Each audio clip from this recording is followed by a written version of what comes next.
Welcome back. You're watching Perspectives on i24 News. We have all heard about the Russian attempts on social media to put out fake news during the 2016 U.S. presidential election.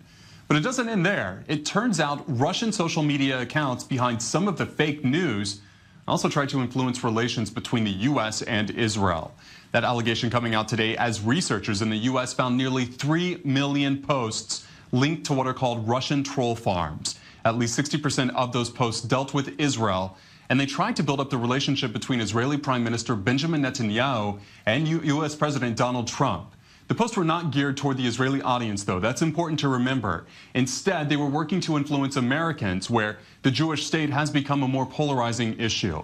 And here with me now in studio is cybersecurity expert Oren Elimelech. And Oren, my first question for you is why? Why target this relationship between the United States and Israel? Thank you very much, Eli. The target is they want to influence the American, as you just mentioned, the American opinion.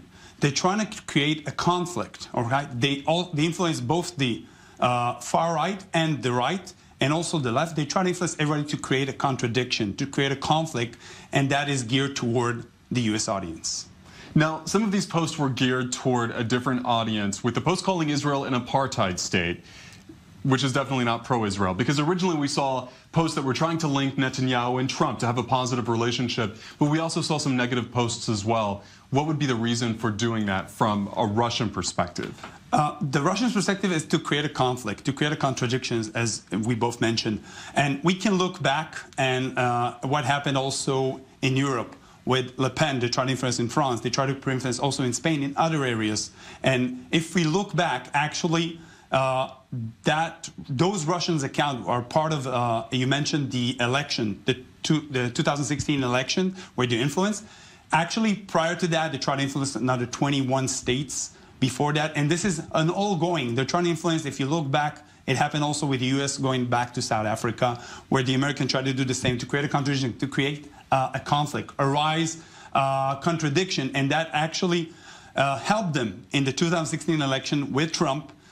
People don't know what to do, and people are dispersed throughout, and the opinion is not clear. And I don't want to be blunt, but you know, people sometimes are very easy to affect, to project a message, and this is what they're building on.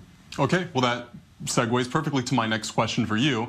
You are a cybersecurity expert, so you know all about how to stop this. My question is there a way to stop it? What would be the tactics or the techniques that a government like the U.S. or like Israel could take to possibly block this kind of fake news? It's a very good question, thank you. And it's not only looking at the technology part, not only looking at the government side, it's part of a whole perspective. As we talked earlier, people need to be more vigilant. They need to be more aware of what they're reading and not believe anything that they're reading. And companies like, for example, Facebook is going through a change.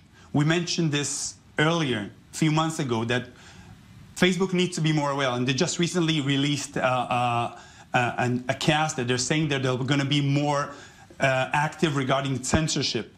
And today, but that's a private company. What about yes, the government? The government should be also actively encouraging to, for example, in Israel, there's the national CERT, trying to find more ways to influence these accounts, these actions. And it's not only Israel, U.S., everybody throughout the world. And this should be an all-around solution, looking both at government, private companies, and also as the citizens.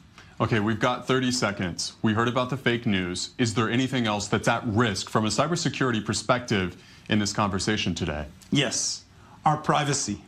Okay, we should be more about our privacy, what we're sharing, because they're able to take this and use it against us to influence us. All right. Oren Elimelech, thank you for that.